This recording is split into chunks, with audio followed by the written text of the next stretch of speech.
What's up, boys and girls? Happy Friday. Wow, it's Friday. Holy cow. It's October 28, 2022. We got a ton of basketball tonight.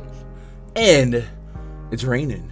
So, a little lazy, rainy Friday. I'm here for this. I'm here for it as long as it stops messing up my internet. I'll tell you what. What up, chat? Appreciate you guys hanging out with me. Mighty Saint, Vic, Crispy, Dez, Paul, Noble, Keg, the homie Keg's in the chat right now. You see this name in the chat? Cash Keg? If you are not subbed to him, you should be.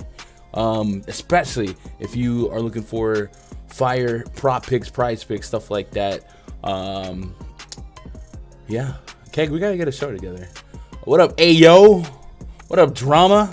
My cousin talked me off Kyrie for Ja and such a dumb mistake. Well, that's no longer your cousin. Okay? We ops now. Let's go. What up, Dr. DFS? Ariel, Tizzle, man. Hope you guys are doing all right. Little bit of a late start, so we're going to make a abbreviated intro. Last night, run-of-the-mill 4-game slate. You needed Kyrie, you needed Luka, cracked overtime. The Kyrie thing I had plenty of. I tell you guys, I like to correlate in groups on Fantasy Cruncher where I don't double negative the ceiling out of the studs there. And overtime maybe could have been scary if I knew pre-flop, but having Kyrie opposite Kevin Durant was great. The value, all my value shots in the dark kind of busted though, but it was an alright night. What are you gonna do? Tonight though, much bigger slate, a lot of studs to go through. We've got Giannis, we got Jokic, probably LeBron, Embiid, Trae Young, Harden. So there's going to be several different ways to design lineups tonight. We also got a bunch of floating pieces of news. I saw a lot of illness on the injury reports, some health and safety protocols, a couple of injuries. So certainly not going to be without opportunities to zig and zag. There's only 2 games at lock. The Hawks at the Pistons, the Hornets at Orlando. Usually the first couple games aren't that appealing to me, but today I actually do like the first 2 games. So I'm going to be curious to see if I do a lot of leaning on those early games and kind of adjust as the slate progresses and as news develops. But I guess we'll look into all the different options here. Let's pop open the screen share. Let's get. I actually got to make sure the scene is set up. Let me see. Spreadsheet. Is it leveled? Is it leveled? There we go. Stream brought to you by RunDFS.com. If you guys want to hang out with me before lock, the pre-lock voice chats, making lineups, hanging up, or if you just want access to the spreadsheet, the player pools, projections, stuff like that, go to RunDFS.com. Get yourself a membership. Every membership comes with a voucher, a credit towards Fantasy Cruncher. So definitely take advantage of that. This is the last week for the season pass. So today's Friday, so it's probably going to be gone by Sunday, and then the year pass is going to be up until the end of this fiscal year. The sooner you get on that, the better. $100 credit towards Fantasy Cruncher, $150 credit towards Fantasy Cruncher. So big time rebate and value there. Keg with the dono. Yo, Keg, why didn't the dono play? Let me see. Let me refresh it. It should have popped up. Maybe it'll do it now. I don't know. Streamlabs is weird. But Keg with the Bing Bong, it's probably going to pop up when I least expect it. But did it pop up for y'all? Because it didn't pop up for me. We'll make sure you get the... But I appreciate that, man. I appreciate that. But yeah, Keg, I would like to get another prop show, like a live show in the rotation. I just been so gosh dang busy.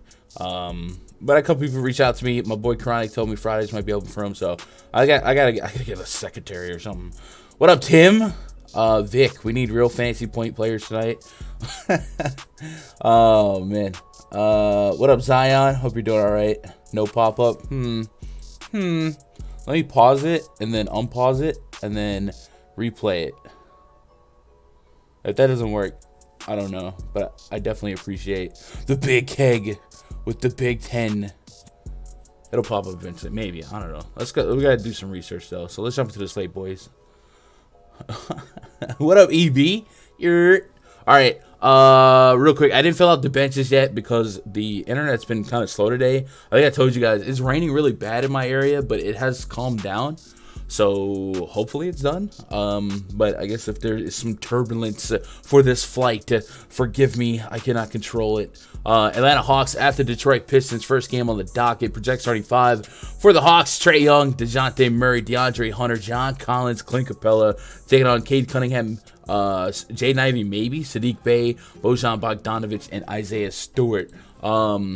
Referencing the injury report, and I forgot to go check all the injury news before I got cranked up, so I'm definitely going to do it before we start the next game. Jaden Ivey is an interesting name on the injury report. He's listed with a non-COVID related illness. He was held out of Wednesday's game with Corey Joseph filling in the resulting void. In the starting lineup, expect a similar setup if the rookie has to miss a second consecutive game. So we'll look for more information on that.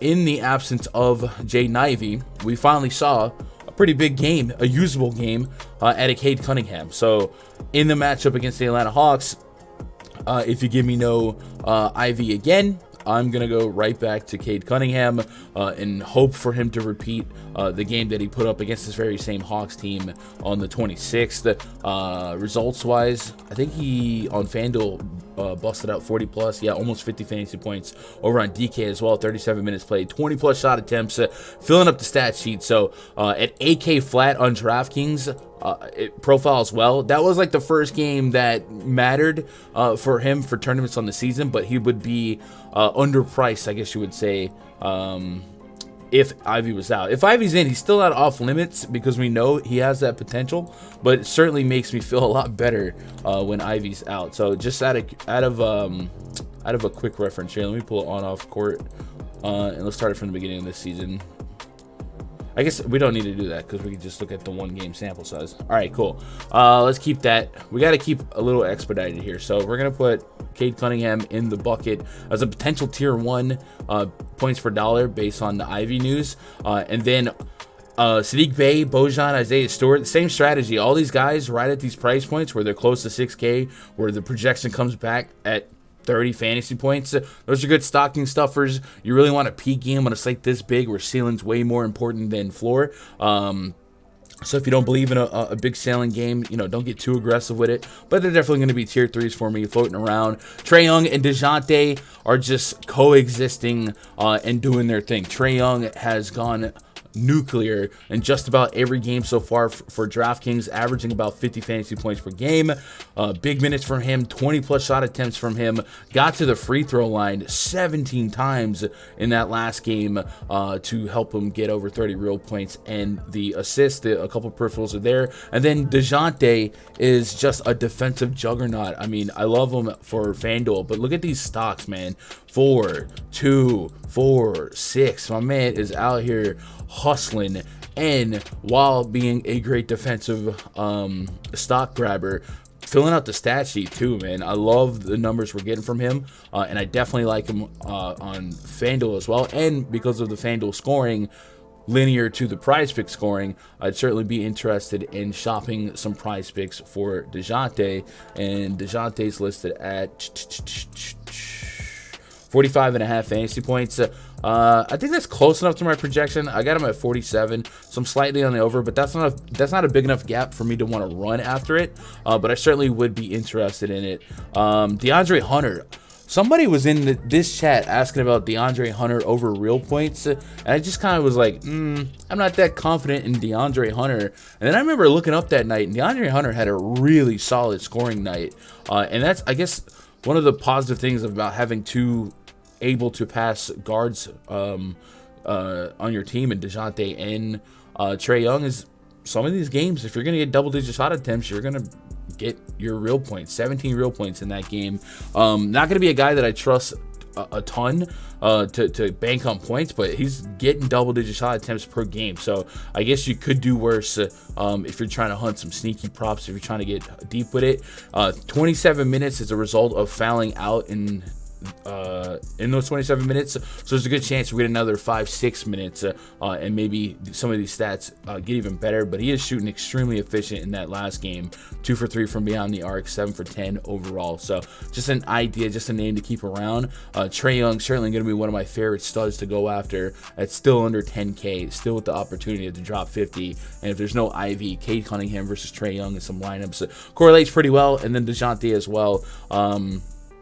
And that's all I got to say about that. Let's get caught up on chat. I wish you knew the Pelicans' value right now. Yeah, I just had to go through that injury report. It's crazy. And that's the last show. That's the main event. So we're probably not going to have that information in a timely fashion, but who knows, maybe. What up, Paul? I know it's early, but we might get a little point. Winslow in the Portland game at 5K on FanDuel. Man, when you play Justice, he keeps your wins low. No, I just don't know if I have the gall to play Justice. But man, if you get that feeling in your bad knee, Paul, go for it. It's been a while since Justice Winslow hasn't screwed me over when I played him I like Hart from the late night hammer. Yeah, I definitely like Josh Hart a lot, especially in the absence of Damian Lillard. A stocking stuffer, rebound getter, and now maybe some more shots. I mean, Damian Lillard's a guy that can chuck 20 shots that they're going to have to replace. I expect Anthony Simons to be the bulk of the load, but certainly it will trickle down positively enough for other guys that are deep in minutes, and Josh Hart being one of them, right? What up, Mike? Trey still good at 9,400 gun. Would you pay for Murray for the extra hundo, or are we fading them both? I think they both project well. I'm getting a slightly larger projection on Trey Young. You could maybe say they're the same play. I think I would prefer Trey Young on DraftKings and then DeJounte on FanDuel if I was really splitting hairs. I'm going to play both. And to start the season, I had thought about setting a negative correlation rule with them. But so far, they've been able to coexist. And I think a lot of it is on the back of Murray's. I mean, first of all, they both have a really good assist rate, right? And then Murray's filling up the stat sheet, and it's not necessarily stats that negatively correlate with Trey Young because of the stock. So I'm going to not set any rules to prevent overlap between them. The only thing that feels funky about this game and the next game that we'll talk about is the first game at locks are usually where I let the field take it. It's usually like Knicks games, Magic games, stuff like that. And I don't care, and I'll let the field suck up that ownership. But these two games actually look pretty interesting because of who's playing, and it feels weird to have so much interest in the early games because then I'm just kind of locked in, and then my late swap throughout the night is a little less flexible, but we'll see how it shakes out. There's a lot of basketball yet to come to talk about on this slate, right? What up, Nate D?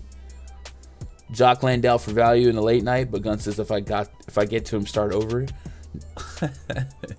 in the late night slate, sure. I mean, I like to keep the player pool tight. Yesterday, I expanded because it was a 4-game slate, and I was just trying to get some more sneaky value. My God, I was landmines everywhere, bro. I felt like Sideshow Bob stepping on rakes.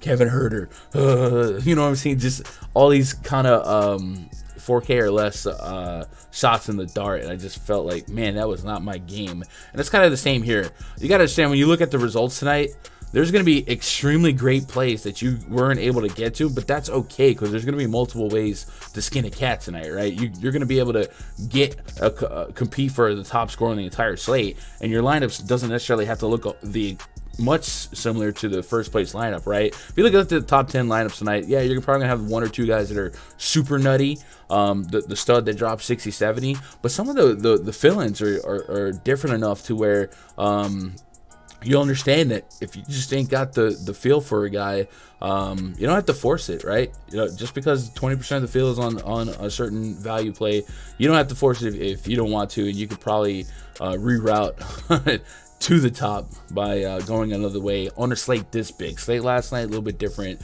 but tonight we should have pretty diluted ownership once you get past a couple of names, hopefully. Detroit ticked me off at the Wizard games, played soft soft, SAWFT.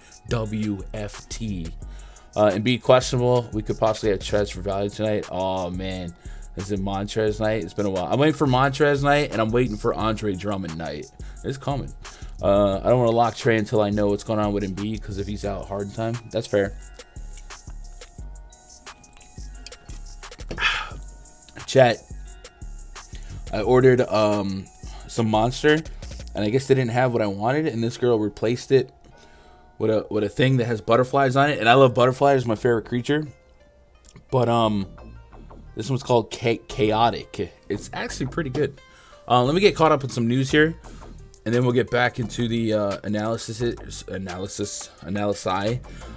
Embiid questionable, Zach LaVine questionable, Zion questionable, AD questionable, CJ McCollum is questionable, LeBron Westbrook probable, KPJ probable, Jaden Ivey questionable, Terry Rozier doubtful, Michael Porter Jr. expected to play. The LaVine questionable is intriguing. Going down, Westbrook expected to come off the bench for the foreseeable future. Could start if AD is rolled out. Ntilikina rolled out. Blah blah blah blah blah blah. All right. Joel Embiid injury recovery now listed as questionable. Midday questionables are usually pretty spooky. So hopefully we have the definitive answer on that with enough time to react. What up, Jared? All right, let's move on to the Hornets game and the Magic.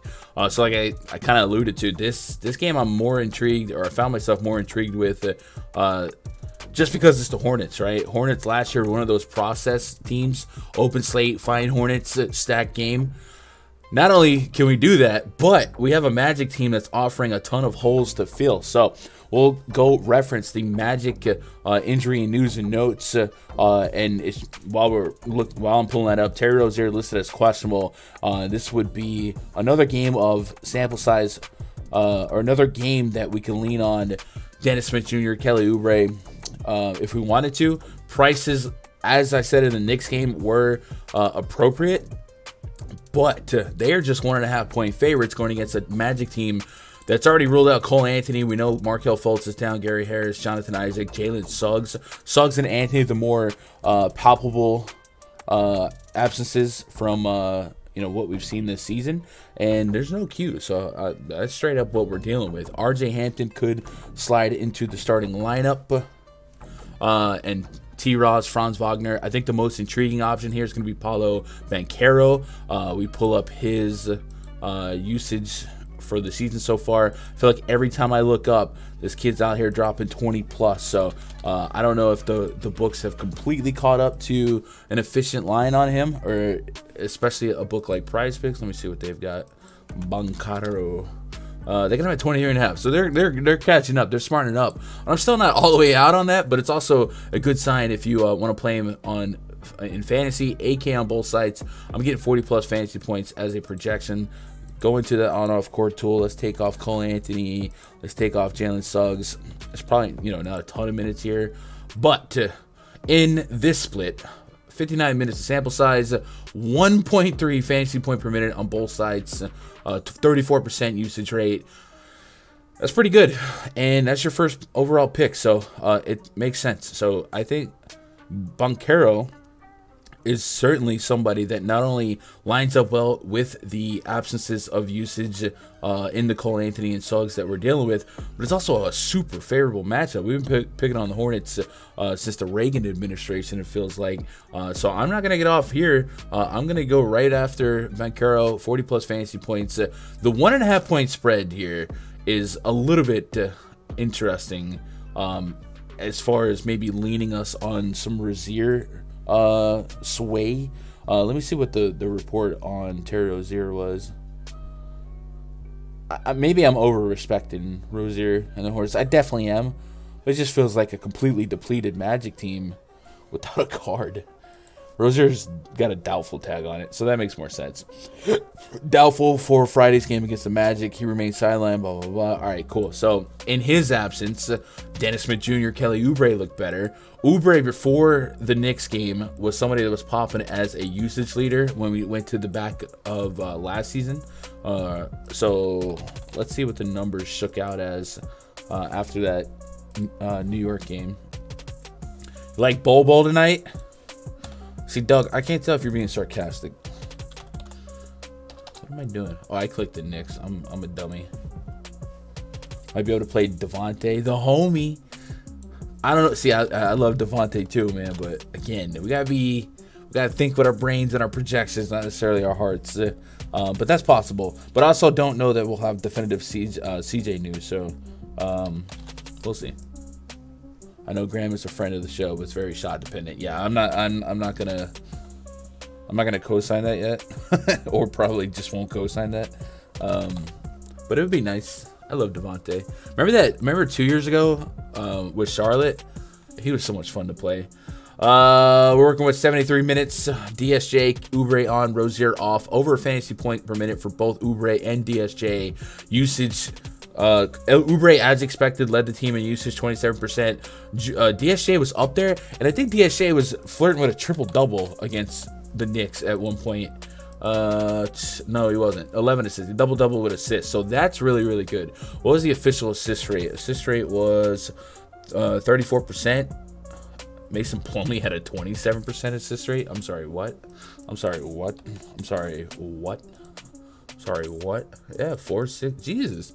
Yo, let me find out Mason Plumlee's out here. Baby Jokic. Just out of curiosity. There's no way we have a Plumlee assist. No, okay. PRA, maybe. So here's some 8 rebounds, 8 points. So they imply him or 6. Oh no, that's there. All right, it's built in. Was DSJ over on PrizePicks? We don't have nothing. I guess until definitive Oubre news comes out, we won't get Dennis Smith Jr. 26.5 PRA for Oubre. I could get behind that. All right, cool. So pulling away from this game, I will grab Dennis Smith Jr. shares. I like him a little bit more on the DraftKings price point, especially not only is he $500 cheaper than FanDuel, but also perhaps doubles down on that double-double with the assist from the Department of Redundancy Department. Same price for Oubre on both sites, getting mid-30 on the projection there. Both guys profiling really, really well. So welcome to the lineup, and I'll correlate that likely with some Boncaro. And then I don't mind Wagner, Wendell Carter. Like, this is such a positive matchup against the Hornets front court. If we look at the short sample DVP chart, the Charlotte Hornets have given up the 3rd most fantasy points per game to opposing centers. That's picking up right where they left off last year. OKC there. Golden State up there. Golden State. Leading points in the paint. Who'd have thought? So for me, there's a lot to like here. And I guess if, I don't know. Let's see. Orlando. I feel like we've seen RJ Hampton kind of let us down last year in spots at like 3,400. Well, we're not getting 3,400 or 3K RJ Hampton. He's about 5K. And I think there's competitive guys at that price range elsewhere that I'm not going to be too enamored with him. Where I'm at now, I'm not even convinced or sold that he's for sure going to be the primary beneficiary of this potential guardless situation. I think it's going to be a lot of Boncaro. But let's see.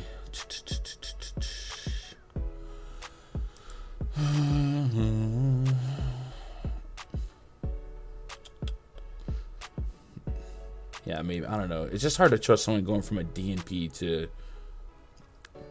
a lock. So that's probably one of those guys I'll sit out at this price point. If it kills me, it kills me. I'll just hope that he's an average play. But give me Boncaro. I'll run him back with DSJ, Oubre. And I can mix and match some Franz Wagner, Wendell Carter, guys like that. Fill out a portfolio in big field tournaments, right? Get caught up on chat. Here, what up, Antoine? Who's looking like they're going to be the chalkiest team.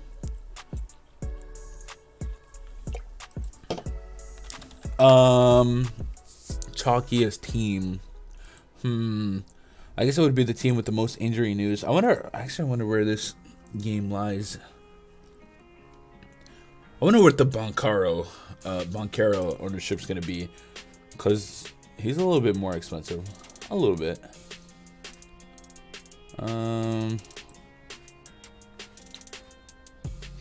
Chalkiest team.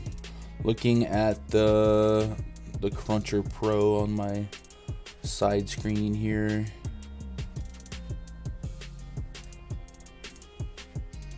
There's some Charlotte and Orlando up there. Justice Winslow's up there too. It looks like this game's going to be exposed as 1-4, 1-5.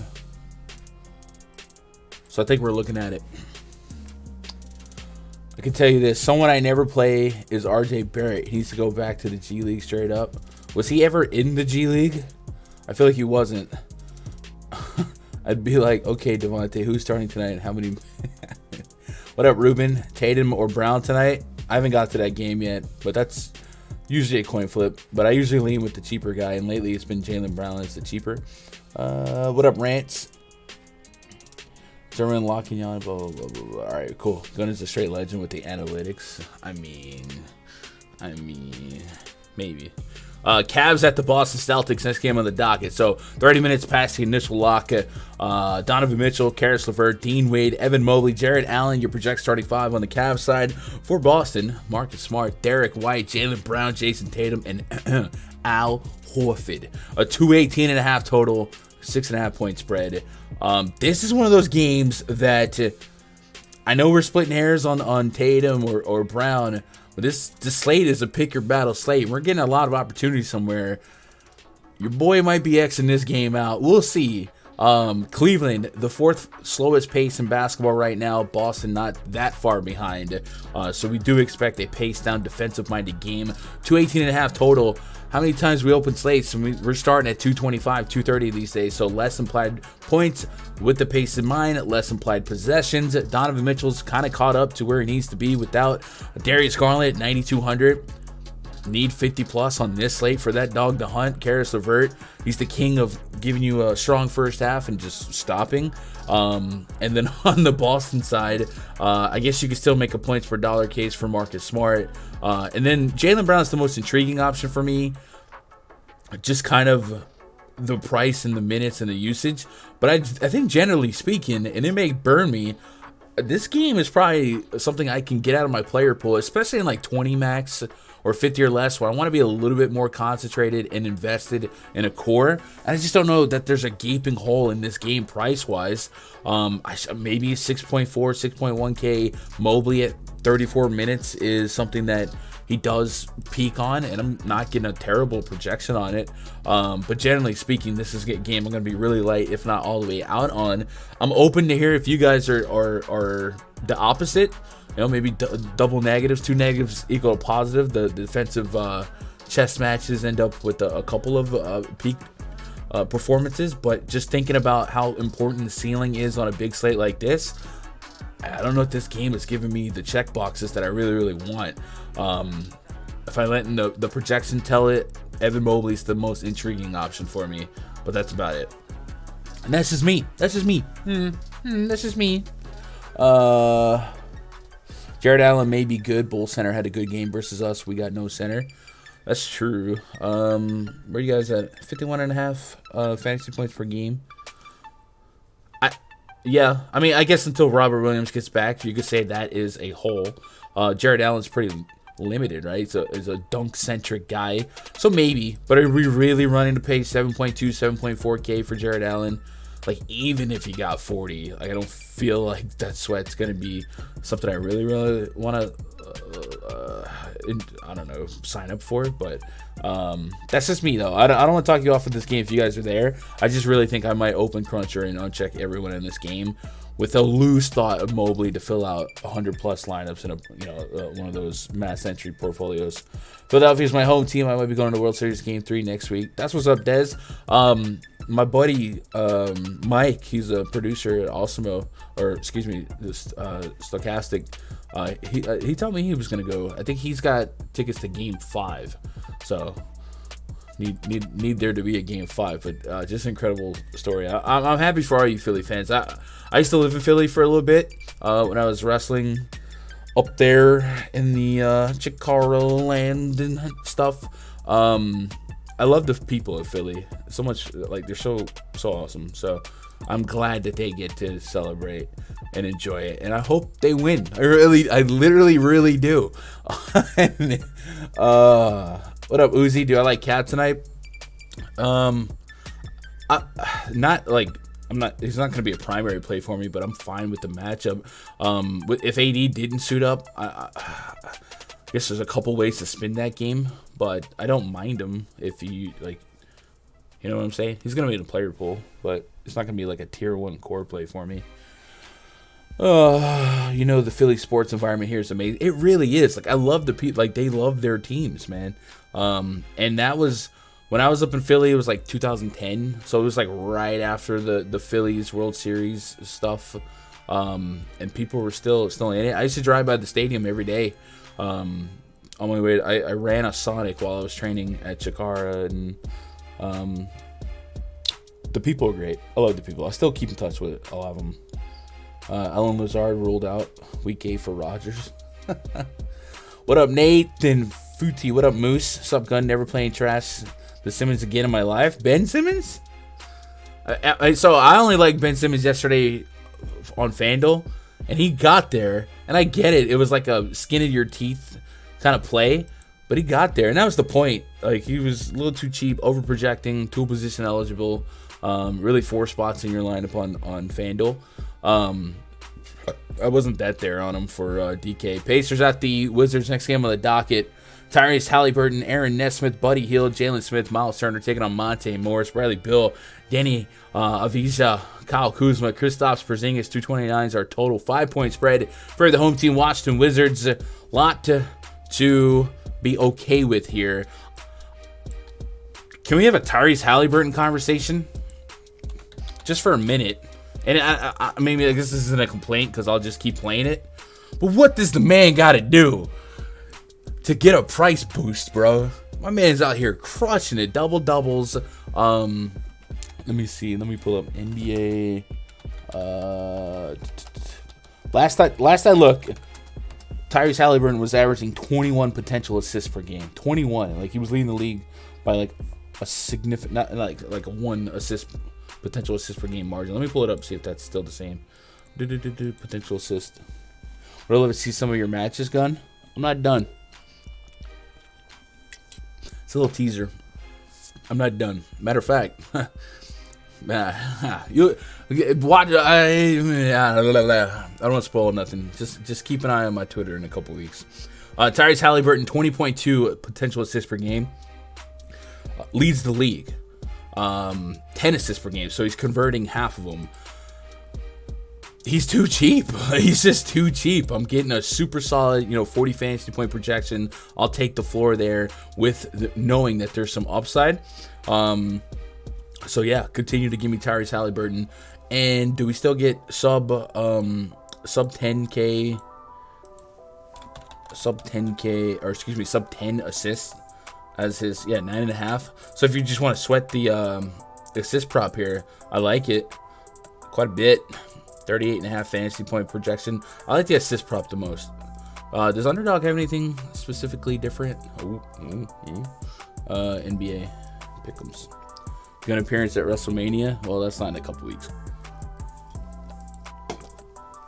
Dez, do you know that I'm part of a team that runs a promotion here in Texas? I do the commentary. I don't know if a lot of you guys know this. If you ever just want to, maybe this has nothing to do with the stream here, but if any of you guys are like into wrestling, I do the production, part of the booking committee, the promotion, all that crap.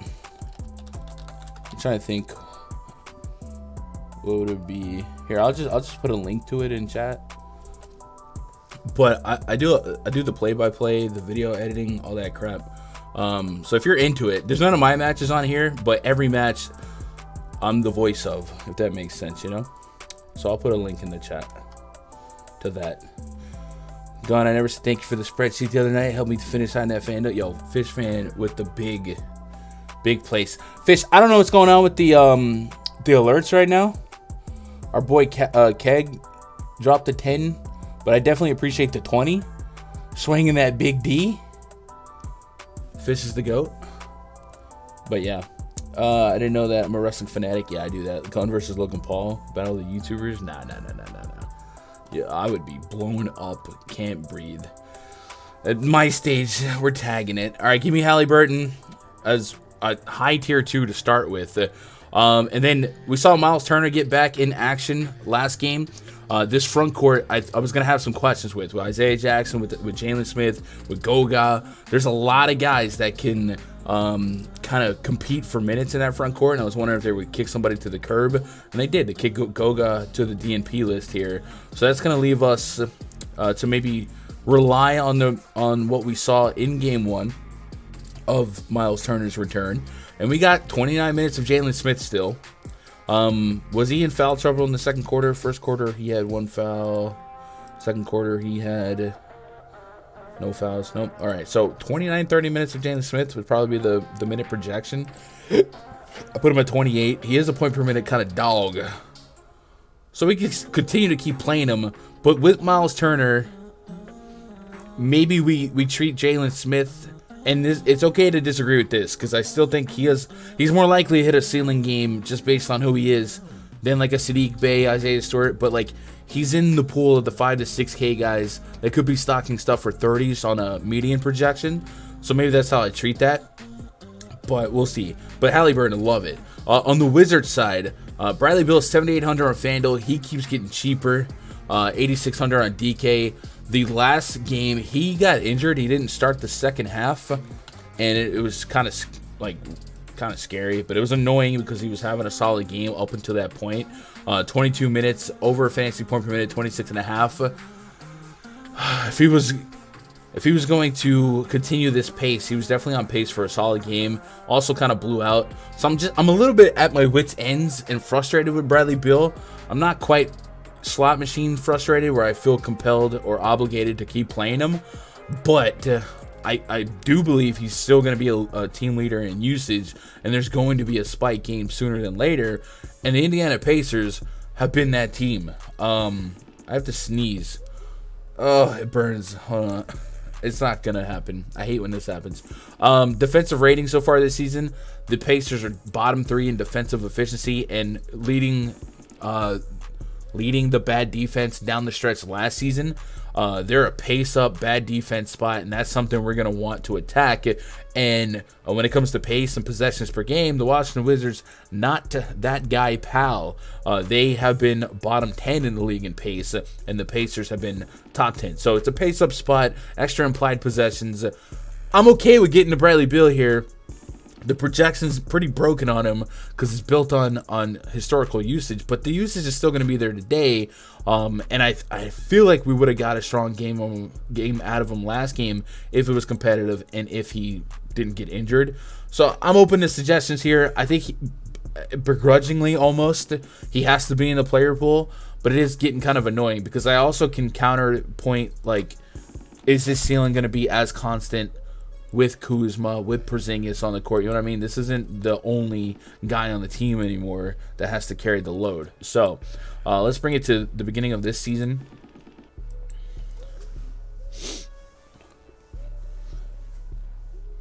How much do you think Turner affects Halliburton? A usage? I don't think it affects it at all because Halliburton is a pass-first guy. If anything, it gives him another scoring option. Gun does it all. DFS legend, wrestler, wrestling promoter. I'm also pretty good at Fortnite. I got a TikTok that has nothing to do with anything that you guys know about. It's just like Fortnite, and it's starting to pop off. So, yeah, man. You stay. We out here. Bradley Beal this season has a 25% usage rate. So not 28, not the magic number 30, nothing like that, but still up there. And he also has a pretty high assist rate. I didn't realize the assist rate was that high. Is that correlating at all with potential assists, or is he just like extremely efficient? Let's control F Beal. 11 potential assists. So yeah, he might be extra efficient. Actually, what was I doing? Beal. 11 potential assists per game, averaging 6.3. So over 60% conversion rate. That's maybe a little strong, but that's fine. Undertaker, Sting, Ric Flair, Shawn Michaels. Let's go. All the female wrestlers would be my favorite. Give me British Bulldogs. Man, we got some wrestling chat. Let's go. Favorite wrestler. Man, I don't know. I love them all. Scott Hall was up there. You guys have seen the picture of me and Scott, right? I have a lot of pictures. Guys, I can't believe y'all. It's such a secret. I don't keep the wrestling side of my life a secret with y'all. So I'm actually kind of stunned that some of you guys aren't aware. But Bradley Beal, I probably start him off as a tier 3, high tier 3. Just incredible projection on him. 5-point spread. Keep it close enough, long enough. I'm in on correlating it with Halliburton. Gonna have some Jalen Smith. Kuzma and Porzingis are both intriguing here, and they're both gonna project well. Especially when it comes to Porzingis' block upside, 1.3 blocks per game allowed so far. If we go to the team metrics chart, I think the Pacers are up there. Now, this is maybe a little bit unfair because at one point they were using Terry Taylor as a center. So it could be some misleading numbers here, but Indiana was top 10 in blocks per game allowed, and that's right up Porzingis' alley. So certainly some merit into getting to Kuzma and Porzingis at a somewhat aggressive level. I'm not sure what their ownership is here, but all three of them could be in the blender for me. Maybe it's a spot where I put 3 of them in a group and I make sure no more than 2 fall in a lineup together. But maybe that's more of a Kuzma and Porzingis thing, right? Maybe I don't need to put Bill in it. Maybe I just don't want overlap between Porzingis and Kuzma. Does that sound? Might be an option. Might be an option. Hey, yo. Yeah, I love Scott Hall. A lot of my wrestling moves are based on Scott Hall. Warrior, Macho Man, Hogan. Let's go. Yeah, Nash is going through it, man. I love Nash, too. I can listen to Kevin Nash talk, and I literally do for hours every week. I love him. 76ers at the Raptors. Next game on the docket. Projection 25 for the Sixers. Tyrese Maxey, James Harden, Tobias Harris, PJ Tucker, and Joel Embiid taking on Fred VanVleet, Gary Trent Jr., OG Anunoby, Scotty Barnes, Pascal Siakam, Embiid questionable. So midday questionable, traveling to Canada. 212.5 total, 2-point spread. This is a unique one because in the absence of Joel Embiid, or I'll say in the potential absence of Joel Embiid, and it's fair for a midday Q that we presume that James Harden's here, and he's gonna have probably what 40% usage, close to. But look at this pace rating for the Sixers and then the Raptors. Philadelphia, 94.3 possessions a game right now. Raptors right behind him. So I guess my question is, if Embiid is ruled out and what's a 212 total as is there bust potential on Harden because of the pace, because of the matchup versus ownership? Because you would assume there's going to be just egregious ownership attached to Harden. Like, how often would Harden drop 45? Because 45 on this size slate at that price point likely just immediately going to eliminate you from being able to be first place, you would think, especially if it's like a 30% own. 45. So I'm just thinking outside the box about what if this then that happens. If Embiid is out, are we sure that a likely high-owned Harden is the nuts? And I think it's fine if you think yes. I think it's fine if you think no. I'm just here to exercise some thoughts because of the matchup, the pace. So just for, I guess, research purposes, let's go pull up Philly since the beginning of last season. And let's do some on-off with Harden and Embiid. Just in case. Again, Embiid not officially out. And Embiid certainly one of those gonna warm up. See if we can give it a go. Gonna finish and move the Razor's Edge. I don't really have a finishing move because on the indie scene, most of the people in the crowd won't even know it's your finisher. So it's kind of a marquee thing. Let's go last year.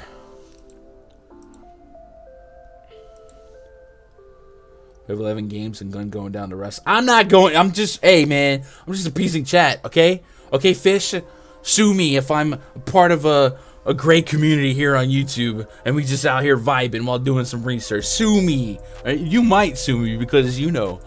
1.4 DraftKings points per minute since the beginning of last year for Harden without Embiid. That's pretty good. 1.3 on FanDuel. 33% usage rate, 45.7% assist rate. So that's why the yes or no is fine. I think it's a judgment call. The numbers will like James Harden without a doubt. So I'm just trying to exercise thoughts on both sides. And then, of course, in the potential absence of Joel Embiid, we got to fill out the bench. But our boy Trez. Let's pull up Philly.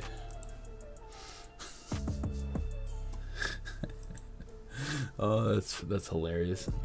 Montrezl Harrell got 4 minutes of play in that last outing. Played opposite of Embiid in the first quarter. Didn't come back in the second half.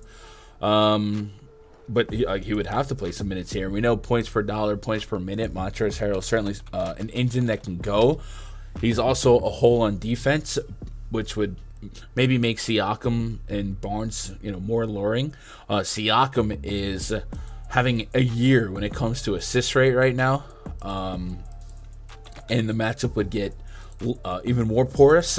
13 assists, 6, 9, 11 assists. Just insane involvement in facilitating right now. Playing close to 40 minutes a game so far. A couple of extra innings, but good spot there. So there's going to be stuff to like here. There's going to be stuff to be pessimistic about. I guess I'll ask you guys, chat. Right now, if Joel Embiid is ruled out, he's out. Are you more likely to lock James Harden, to be at the field on James Harden, or fade James Harden with the thought that this is a big slate? He'll probably soak up a lot of ownership at that price point in what's a low pace, arguably bad matchup. And I don't think there's a bad... I just am kind of curious to see the temperature in the room. Scotty Barnes, I guess there's no tag on him. We expect him to play. I'm lukewarm on this game altogether. I just think there's going to be a little bit more safer, stronger spots elsewhere. Kurt says, I remember watching Scott Hall when he was in the AWA. Yeah, Scott. Dude, Scott's work was just so good. So good. Let's see. See if I can find you guys a picture while I'm trying to get your answers.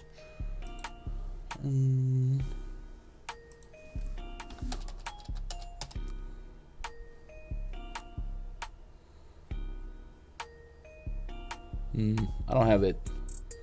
May I have it, but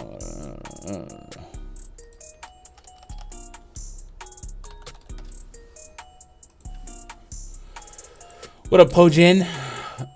Stay away, fade Harden. All right. Glenn, the reason people on the indies won't know something's a finisher is because of top rope Canadian destroyer. Dude, there's a lot of overlap between you guys from DFS and wrestling, I find. But yes, Quattro, you gotta do some craziness. Scott Hall's my real name. Does that mean I'm cool now? Mighty, is that for real? That's crazy. That's kind of crazy. Here we go. I found it. So this is one of the, I was actually it was like a Saturday or Sunday. This is me, by the way, with the homie, the big dog, Scotty. So I'm so happy I got to meet him, a couple years before he checked out. A hero. So cool stories there. I got a lot of cool pictures like that. But since he's the man of the hour there, man, I love Scott. I love Scott. Maxey would be interesting to me without. I would agree with that. Maxey just had a massive upside game, right? 6,200, 52 fantasy points, 31 real points, 20 plus shot attempts, 43 minutes. So even if it's just the high 30s, we could get down with high 30 fantasy points. So I don't think that's a crazy thought. One of those guys I'm never comfortable playing, but makes sense. Maybe it's a good way to be where the chalk is, like to Harden, and Harden's assist rate we ran from last year's up there, so he's probably going to set up Maxey. So it could be a good leverage play to be where the field is, but also not exactly where the field is. So maybe. How tall am I gonna? About 6'3", 6'4", something like that. I'm a big boy.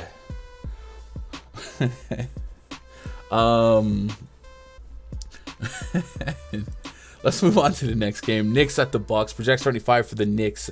Jalen Brunson, Evan Fournier, RJ Barrett, Julius Randle, Mitchell Robinson taking on Drew Holiday, Jevon Carter, Grayson Allen, Giannis Antetokounmpo, Brook Lopez. 223 total, 6-point spread in favor of the Milwaukee Bucks. Knicks don't have anything on the injury report. Middleton's still out. So a tight spread, right? Within 10 points is something we always got to consider. Giannis is pushing 12K on both sides, dealing with the question, what do we need from Giannis, and will the slate give us Giannis, right? Can we unlock Giannis with value?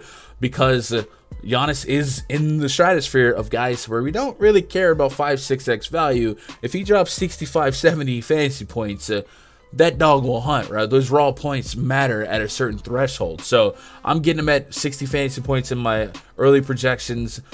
That's something we want to put in the blender because we're going to have a couple of guys in the 5 to 4, maybe even 3Ks that overperform. So we're wrestling with that. Drew Holiday's around 8K. I think at that price point, I'm pretty sold on Tyrese Halliburton. Similar projection. I think Halliburton might have an ability to spike a little bit more, but I don't mind it.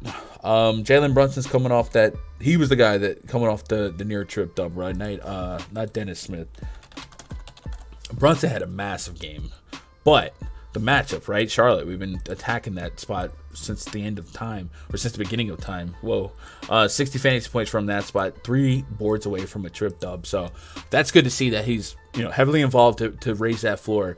Projection solid on him. Nobody in here is really going nuts projection wise for me.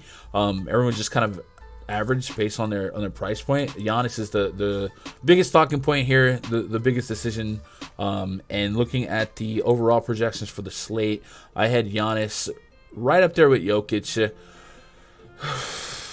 Decent gap between him and what could be the next one, right? If Embiid didn't play, that's Giannis and Jokic have like a 10-point difference in median projection versus Trey, LeBron, AD, guys like that. Now, LeBron's projection could go forward a little bit should AD not play, and so on and so forth. But if we get a 10-point gap between their performance and the next best, there's a good chance that they still have an ability to make you live for the top of your contest. So we can't rule out Giannis. We can't.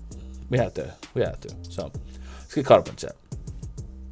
Luka taught me my lesson. I'm playing Giannis tonight for sure. Yeah, Luka did catch on overtime too. Drew Holiday defense that let Kevin Porter go for 50. So I'm not. Drew is a solid individual defender, right? And I think that gets a little bit overrated. Not Drew specifically, but just the thought of individual defense in basketball. Just because you setting screens, right? I don't think Jalen Brunson's a guy that's going to get shadow defended. But I also think that what he's contributing to the stat sheet, you defend buckets, right? 13 assists, 7 rebounds. Like he's getting defensive peripherals as well. Now, this isn't me saying I want to lock 7,300 Jalen Brunson, but this is a game theory exercise that we often see somebody stay away from a play because of the defender that's on the other side. And you got to remember, basketball right now is positionless, free-flowing. You're not seeing a whole lot of you stick that guy unless it's a true marquee matchup. So I would say maybe evaluate that part of your game and feel like and ask yourself, are you missing out? But that's just generally. That's not this specific spot. I don't really have incredible projections here on this side slate that I want to get involved with the Knicks here. I think I'm Giannis and I'm out unless some news opens up. Game pace over individual defense, usage, game pace, total, stuff like that. And what is the skill set of the player? Now, if Brunson was a scoring dependent guy that needed 30 real points to be a good play, sure, we'll step back a little bit. But if you're filling up the stat sheet and you only need to score 15 points to be competitive in terms of fantasy score, it's a little bit different, right? We can score 15. You get what I'm saying. Are we chasing points after Brunson's big game? I'm not. And the reason I'm not is because the Hornets have been that matchup for 2 years now. And he got extra minutes, 134 real points. Likely not what the Knicks are going to score against the Bucks here. So I'm not chasing that. I was just wanted to talk a little bit of a perspective that I see a lot in DFS chats. Lakers at the T-Wolves. Next game on the docket. Projects 35 for the Lakers. Patrick Beverley, Lonnie Walker, LeBron James, Anthony Davis, Damian Jones, D'Angelo Russell on the other side, crossing over with Anthony Edwards, Jaden McDaniels, Karl Anthony Towns, the Big Cat, Ernie Ladd, who keeping the wrestling theme going, and Rudy Gobert. 230 total, 6.5 point spread for the Minnesota Timberwolves. I feel like the Timberwolves have the most gun-isms per capita. Looking at the news for the Lakers, this is going to be something we're going to have to track. LeBron James probable, Russell Westbrook probable, but AD, lower back, game time call versus the Wolves. His former, did him and Cat play together at Kentucky, or did they cross paths? I didn't follow college basketball, but they're both Kentucky boys, right? I feel like every talented center in the last 5 years, Boogie, Cat, AD, you know what I'm saying? It says David participated in the morning shooting around, so it sounds like he'll make a decision after he warms up. Damian Jones apparently shot around with the starters, so we could see Davis move to the 4, which would be a slight knock to his fantasy value. And that lines up with what we saw is if AD is active, Russell Westbrook would come off the bench. which would put AD back at the 4, and then they'll use a center, and then we likely get even more ball handling from LBJ. So something to keep an eye on. It's going to be a nightmare, a headache to track throughout the night, but it's a 230 total. So there's reason to be here and be interested. And I'm getting 50 fantasy point projections for both of them. In the case of this slate, right? I'm just curious. I think the Harden, if Embiid gets rolled out with enough time, I just wonder what Harden ownership looks like, and how often Harden in that slow-paced matchup, in a tougher defensive matchup, like how often does he get there, or at least not present pivots in other games? Because thinking like that, like I'm wondering if that would put LeBron at lower owned, because even if AD played, I'm not off of LeBron. That's how this slate's going to play out for me. That's going to be the storyline. So I kind of want Embiid to be out, because I feel like my thought process is going to be to give the field Harden. And that's a risky one, because he's averaging over 1.3 fantasy points per minute. But that's probably my thought process, to give the field a high 10K player, and I'll dabble elsewhere if he soaks up like a 30% ownership. And that's just a number I'm spitting out. I just feel like the reactionary nature of our community might load up on Harden. It's not a bad process thing. I just want to be opposite 30% on a 11 game slate. You know what I mean? Simons gets the boost. Yeah. Gonna fading Giannis, or if fading Giannis, who can pass him? Tatum, Jokic, LeBron, or AD? Well, Jokic, I literally have out projecting him, so probably Jokic. Boogie should get traded to Brooklyn. Yeah. So you like Wendell Carter against Charlotte? Oh, okay, that wasn't for me. I'll take Abdullah the Butcher at center. We playing half-court defense with Abby. On the T-Wolves side, 7,200 D-Russ, 8,200 Edwards, almost 9K Cat. Like, you see an individual ceiling at each of these price points, but I don't know how often we coexist. I do know that the Lakers are grading out well defensively right now, but it's kind of getting lost because of how bad their offense is, if that makes sense, right? I think they have the worst offensive rating and almost one of the best defensive ratings. So they're looking to find buckets. Yeah, worst offensive rating in basketball right now, but defensively, they're top 5. So the matchup isn't as good as we think it is, unless, regression is coming based on what we knew last year. But I say that to say, if it is going to sustain its tough defense, does that give us even more incentive to put D-Russ, Edwards, Cat in a group and say no more than one of these three on a big slate like this? You know what I'm saying? Maybe. Patrick Beverley, first game back in Minnesota. Fun little storyline to track. He did take them to the playoffs, I guess you could say, last year. It'll probably get cheered here, but maybe a little bit of a, I don't know, maybe a little pep on his step, right? LBJ is trash. Yeah. Nobody gets a hold without a fork to the eye. I'll never play Anthony Edwards again. Every time I play him in a good match, there's a floor game. Didn't Edwards just break the slate? 56 fantasy points against San Antonio. Don't tell me you played him in game 1 and he literally doubled. He literally doubled his fantasy production in the very next game in the same matchup. That's tough, but that's Anthony Edwards basketball. That's I'm worried about Jokic because Porter most likely, and I took him last game over Giannis, got burnt badly. That's a fair concern. I would probably, if I was shooting for studs, I would probably want Giannis over Jokic. I feel like the floor at this stage in the season and based on who's on the court is higher. But your question was who has a chance to outscore him, and Jokic is the snap call on the list that you gave. You know what I mean? All right, let's move on. Where we got? Bulls, Jazz, Pelicans, Rockets. We got 4 games. All right, we're vibing. We're doing solid time here.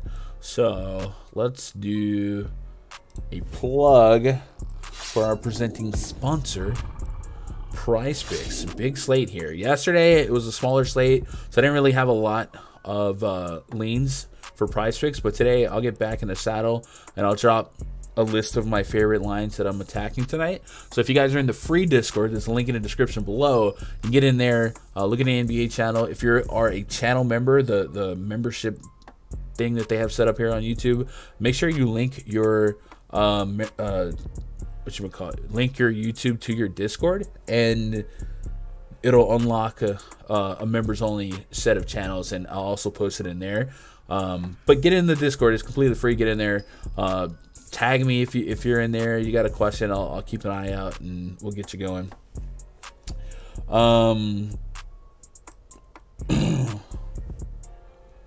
Get a new hat. I like this hat. I have 5 hats sitting on my desk, bro. But we rock the Yankees. Anyway, PrizePicks. If you sign up using code GUNDACKER, they'll double your first deposit up to $100. And yeah, you can tell some of those picks in the Discord. Every Tuesday they do Taco Tuesday, some discounted promotional stuff. On Fridays, today Friday, they're still doing happy hour, right? During a window on Fridays, you can actually make $1 cards, so that's fun too. Yeah, get over there. Sign up, indubitably. Chat, I have so many hidden messages right now from this Iraq is back guy. A lot of defamatory stuff. Iraq, I hope your day gets better. I do. I'm sorry that you're having a tough day, but I'm probably gonna go ahead and ban you. But it's love. It's love. It's a love ban. No hard feelings. You just gotta go. Jalen Noel value play. You think so? I don't mind it. Was just saying, gonna hat with the real team logo. Hey man, I told the homies that this week I would wear a Phillies hat. I would put the bank in the back. I would wear a Phillies hat. It's probably a little too late for anyone to come through with that offer, but I would do it. But only the Phillies, because good God, please don't let the Astros win. You know what I'm saying? They're doing Flex Friday, 15x 5 picks. Okay. So there you go. So we have to come up with some 5 picks today. So I'll try and hunt that out. All right, let's move on to the next game here. San Antonio Spurs hosting the Chicago Bulls. Projected starting 5 for the Bulls. Ayo Dosunmu, Zach LaVine, DeMar DeRozan, Patrick Williams, and Nikola Vucevic. Taking on Trey Jones, Josh Richardson, Jeremy Sochin, Keldon Johnson, Jakob Poeltl. Am I not Poeltl enough for the Poeltl Club? 230.5 total, 5-point spread. Favor the visiting Chicago Bulls. Zach Garius Levinicus is questionable. Let's see why.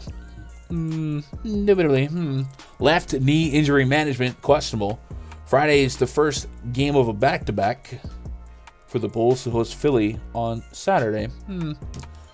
So he could not play. If LaVine doesn't play, that will certainly make $8,500 DeMar DeRozan look good. And it'll also start making me think that the balance build on FanDuel is probably the way to go. But we'll see. It also opens up Vooch. Voochie gang. So let's go do a little bit of research on the on-off court there. It would make them both really, really viable. I just want to see if we need to set any rules. We probably don't. It seems like there's an above-average chance that LaVine would sit this one out. So let's, we got the timeline back to last year. What would I take? What would it take for what? For a Phillies hat? I would wear a Phillies hat. If you send me an Astros hat, I'm burning it on the spot. My life is really tough right now because my sister, she lives in Houston, and she has fully embraced the Astros as her team. So like she'll post pictures of her in Astros gear and my nephew in Astros gear, and I'm just like, wow, you're not in my family. We're done. So I deleted it on all platforms. And that's just it, man. We're done. You're out of the will. I'm just kidding, Chad. That's a joke. The second part is she's actually an Astros fan, so it's a really tough time. Thanksgiving coming up. It's gonna get awkward real fast. Unless the Phillies win, then I'll bust up in there. uh, I'm sorry, Chad. I'm just goofy today. Ball, Levine out, DeRozan, Vooch in since the beginning of last year. Man, why is he back? He made a second account. Well, I'm gonna have to ban the second account, but I really hope. I don't know what's going on in your life right now, Iraq. But if you need to talk to me, DM me on Twitter, bro. I'm serious. I don't care about the hate on an internet chat room. Be better. DeRozan and Vooch since the beginning of last year. In a split with Levine and Lonzo off the court, 1.1, 1.2 fantasy point per minute, 29% usage rate. You know the deal into DeRozan. Also a little bit of narrative game, right? Coming back to San Antonio. If there's no Levine, we already have that built-in usage. And DeRozan arguably is not even off limits anyway if Levine is in. It just kind of stifles how often we get to the ceiling. So there's a lot to like here. So yeah, well, keep an eye on that news. Primo Devin Vassell out for the Spurs, and we saw that same scenario last game out, and that left us with our Josh Richardson questions, and Josh Richardson was the answer at the same time. So let's just go look at the rotation for that game. We don't need to pull up the usage rate on a one-game sample. Iraq is back. It's all good. Get him out of there. Drummond. Why did we just tag? Oh. In that Minnesota game. So Trey Jones played 32 minutes. Jay Rich played 32 minutes. Cool. And Jay Rich was part of it. I'd probably have to go back to the well, but at a much lower level of exposure. 3,900 now to 5,400. 10 assists in that game. That's interesting. No shot. We got Josh Richardson lines today, do we? Nope, we do not. I at least feel better about not having to sweat that decision, though. 4,800 on FanDuel. He's going to make the back end of the player pool. I'm still, but I cannot quit you on Trey Jones. 6K. I think he still has high 30 fantasy point potential. But the bulk of my interest, the apple of my eye, is DeMar DeRozan here. Hey, you like Ayo? I don't mind. Like, I wouldn't talk you off of it. I just think he projects as a okay play at that price. You know what I mean? So I don't mind it. San Antonio defensively has certainly been a team worth attacking. If we look at the team metrics chart in the RunDFS.com NBA VIP spreadsheet, San Antonio is bottom 6 in defensive efficiency, 117.6 points per 100 possessions. So yeah, attackable. So it means everyone that you think could get 30 minutes, if it's the Sumu, certainly there. So I'm not going to talk off of that. It might make the back end of the 150 lineup build. You know what I mean? Van M, Green Knight. What is Melton supposed to start or something? Didn't hear anything. Today's Josh Richardson, Melton for the Sixers. I know he had a strong game last time out. A little bit over, like, extremely efficient in 22 minutes. 3 steals, 5 assists, and 5 for 7, 12 points. I mean, he's cheap. And we know Melton could do this from his Memphis days, but I don't have a specific reason to be there. I don't think Melton's today's Richardson, because Richardson was massive, horrendous, like chalk. Like, he was, 40% owned? I don't think Melton's going to be over 8%, 5%, maybe. I don't know. I haven't even thought about it. It could be a good value play, but I don't think it's today's Richardson because it's not the same scenario. KPJ's probable. All right, Jalen Green, Knight of Porter Jr. is out. Maybe. What up, Christopher? Here. What up, Dave? Here. Hey, do we got any new follows today? My alerts are off. I don't want to ignore people. I don't have any alerts on that. Man, I don't know why the donos didn't play today. Per RotoWorld, Mike Porter Jr. back injury management said he expects to play. That's a good call, C-Dot. Appreciate that. Here. What up, KJ? All right, let's get to that game, I guess. Big news slate, right? Where's this one at? This one's at 8:30, so an hour and a half after lock. Yeah, I've been willing to be on DeRozan anyway. We've already, there's a lot of 85 that we've talked about so far on FanDuel. I could get behind, right? Talked about Halliburton being too cheap. DeRozan, if Levine is out, is too cheap. We know Anthony Simons, 7,400. Tall glass of water to sip on, but we've seen him do it. There's a lot of juice in the mid-range. Nuggets hosting the Jazz. Projects 35 for the Jazz. Mike Conley, Jordan Clarkson, Larry Markin, and Jared Vanderbilt. Kelly Olynyk taking on Jamal Murray, KCP, Michael Porter Jr., Aaron Gordon, and Nikola Jokic. 231 is our total 8-point spread in favor of the Denver Nuggets. The Utah Jazz dealing with some illnesses from one of them health and safety, and then the other one I think it's just a non-related. That's Walker Kessler and Fontecchio. I don't know how you say that. And then Colin Sexton was on the report as well. So let's see if I can get that update.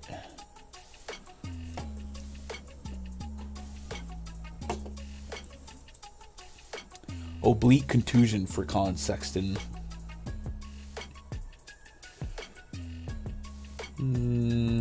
Okay. So if what we're looking at, Jordan Clarkson, Markkanen, Olynyk, I think they all just become like back of the tier 3 options for me. If I got to none of them, I wouldn't lose sleep. There's an alert. 707 Bay Life. Well, why did that play? Not the dono. Let me try this. Bing bang. Now it's working. FishFan0073 super chatted $20. Yo Gun, I never said thank you for the spreadsheet the other night. Helped me to finish high in that FD contest. The big fish. Bing bang. Cash Keg, sports betting, free picks and best bets super chatted $9.99. Appreciate the donos. There's the love. Weird, but yeah. Hey, I appreciate the follow, 707. Hope you're having a good day. I hope you're having a better day than Iraq. Brook Lopez versus New York Knicks, a good play. I like it. I'm not there for any specific reason. Anthony Simons to play today with Lillard out. He's gonna be a good play. Yeah. Nuggets side. So if MPJ didn't play, it's just even more uses for Jokic. Jamal Murray still growing in his, minutes allotted. So Jokic would be the bulk of my interest here. It's an 8-point spread. Utah Jazz on the road here. You should expect them to not be super competitive, but they have trolled us so far this season in some good spots. So the names I would pluck away if I had to grab some: Clarkson, Markkanen, and then Jokic. And that's probably it. If MPJ was in, I would be even less enticed with Jokic, but he's still right now leading my projections in fantasy points. But even though he is leading model-wise, the humanistic side of me would kind of prefer Giannis if I had to split. But I'm really loving the balance build tonight, so I may be really light on both. But I also feel like the field's going to follow suit, so that's that. Pelicans at the Suns. Another news game. A lot of late news tonight that we have to track. Projected starting five for the Pelicans: Jose Alvarado. Now we some Alvarados living by the motto: if I die tonight, then I'm ready for tomorrow. CJ McCollum, Herb Jones, Zion Williamson, Jonas Valanciunas taking on Chris Paul, Devin Booker, McCall Bridges, Cameron Johnson, and DeAndre Ayton. 225.5 total, 7-point spread. Favor the home team, Phoenix Suns. Lots of news on the Northern Pelican side. Let's go pull it up. I don't know why I'm talking like this.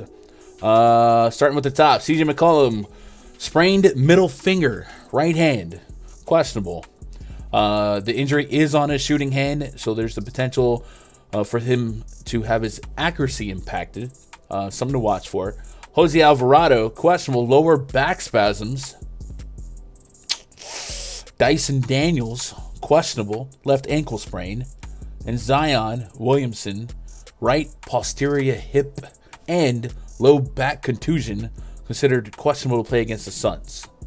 So Zion's somebody, I feel like you got a bubble wrap put on ice. I wouldn't play him. Who am I? Some guy on YouTube. CJ McCollum, you got a busted finger. You can still pass the ball, facilitate. We've seen him be a great facilitator. But I would assume if Zion was down, this becomes a hard uphill battle against the Suns team at home. That's a pretty good team. So what does that do for us? Well, 83-86 for McCollum with the potential injury to his finger. There's a lot of guys at that price range that sound good. Tyrese Halliburton, maybe DeRozan, Bradley Beal even in a super glorious matchup against the Pacers. So I'd have enough pushback to say this guy's the same price, similar opportunity and usage, similar minutes, better matchup. So maybe the matchup is the deal breaker here. But if you're in the interest or you're in the business of loving late night hammers, this is part of the late night hammer that could have one of the higher usage rates in this game pre-flop. JVal 7.3 on FanDuel, 8K. Could he benefit from more passes? You know what I'm saying? From McCollum, maybe. I don't love how his minutes have been just kind of not breaking past 30. So I feel like I do want to break that on a smaller slate, or not on a bigger slate. But he still has 50 fantasy point upside, and we've already seen that. But when it comes to the Suns, they're just killing it, right? Suns are allowing Phoenix, FO.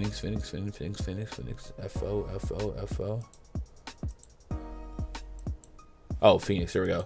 Yeah, Suns are middle of the pack in fantasy points allowed per game. So JVal would be intriguing just based on betting on usage, but I like some of the alternatives in the price range. I'll say Alvarado's out. Did I miss that? Literally. Let's refresh. Don't get me lying, Doug. I don't think I saw that though, but maybe it happened while I was on the air. Sounds like a game of operation. Do they have a convenient tab that I could just click? I mean, a page.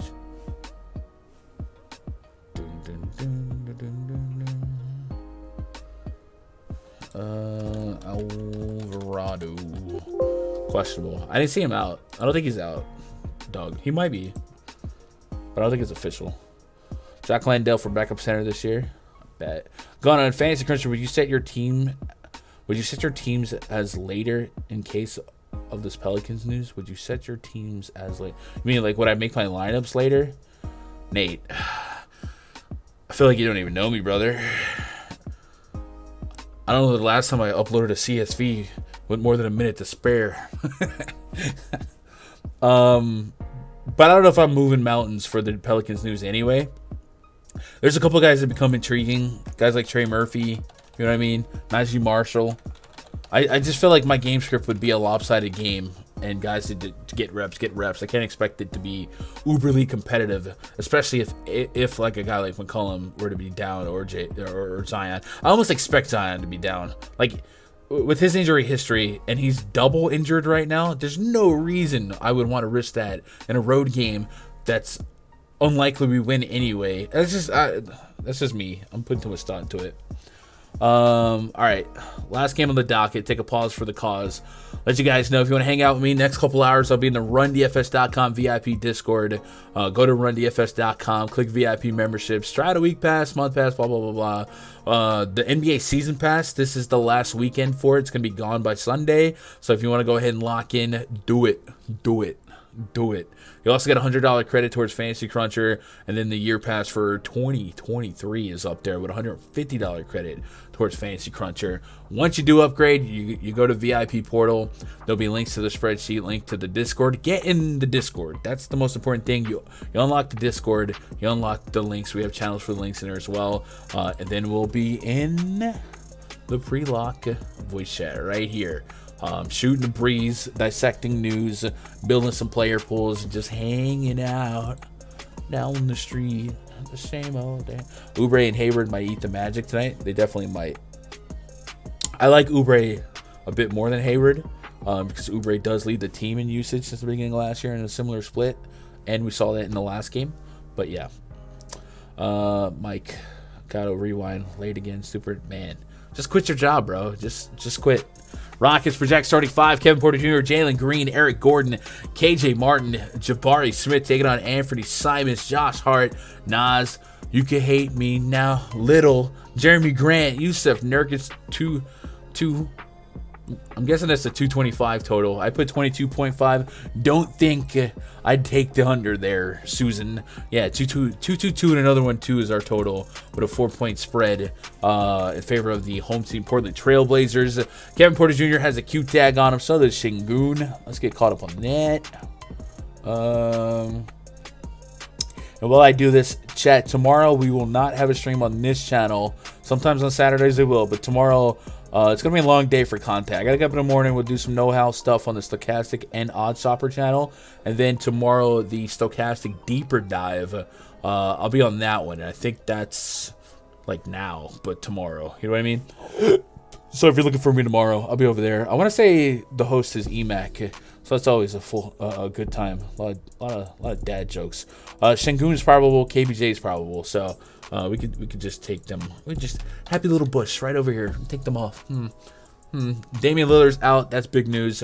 Last year we had a huge heaping of sample size of no Damian Lillard for the Portland Trailblazers. So we kind of have an idea on what that means here. And I will say it was also playing with a slew of 10-day contract guys. It's a little bit different with Nurkic in the mix, but last season just isolating Simons on, Damian Lillard off. Actually, we'll also take off McCollum because there was a time.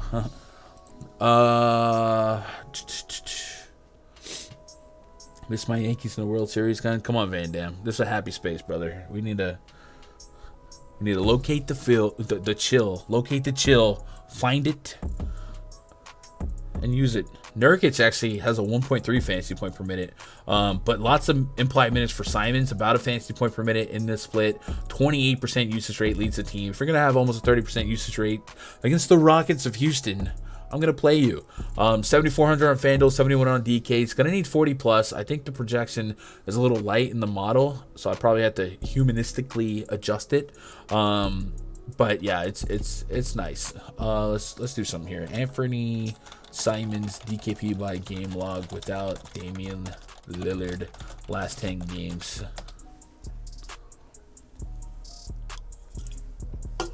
49, 46, 47, 50. There are some down games here. 28 minutes against Phoenix. I clicked it. 29 minutes against Denver. 29 minutes against Golden State. So all these are likely lopsided games. With them being home favorites here, I'm willing to look closer to the 40 plus. So late night hammer Simons, I'm in. And also Nurkic with that 1.3 fantasy point per minute production in this split. Getting a big projection out of him. So I like that. Do we have a Nurkic price pick line on fantasy? 36. What? All right, I'm in on that. Cool. I like the game stack kinda. Give me Simons, give me Hart, give me Nurkic for sure. You could maybe talk me into some Jeremy Grant. And then KPJ, sure. Jalen Green, sure. Front court gets a little bit annoying. Şengün being probable, I guess, makes it even more annoying. Şengün, the last game Şengün was active and Bruno Fernando was out, Şengün still came off the bench. So I would assume that's the case here, especially after a couple games off. But we shall see. You know, we shall see. Anyway, I gotta go make my player pool. Is there any lasting questions, comments, concerns from you guys? Throw them in chat, and I'll try and knock them out. If you're on the way out, I haven't asked once for some likes, and I feel like that's kind of robbed me of some likes. But almost 200 of you guys. Could we get to 100 likes? Could we just boom it up? That would be great.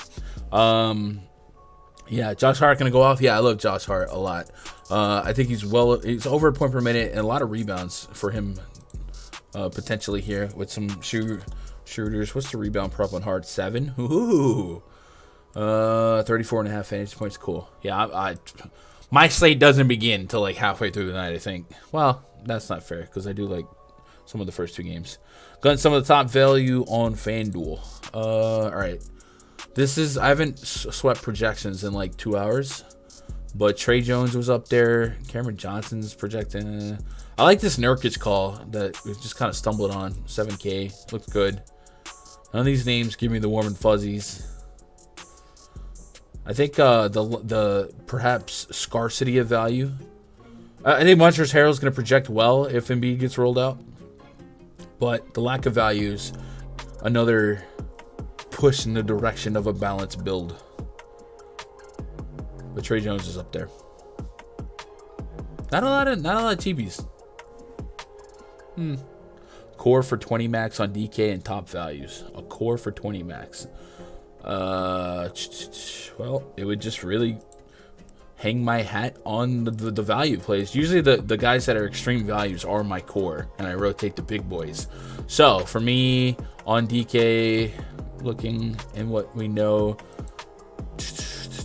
trying to give you somebody that's 5K-ish or less. We're not getting a lot of that. I definitely love Tyrese Haliburton.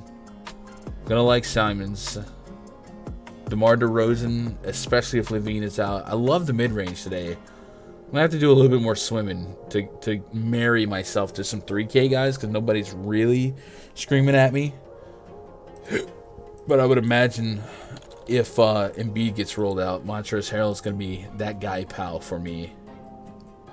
Possibly, potentially, probably.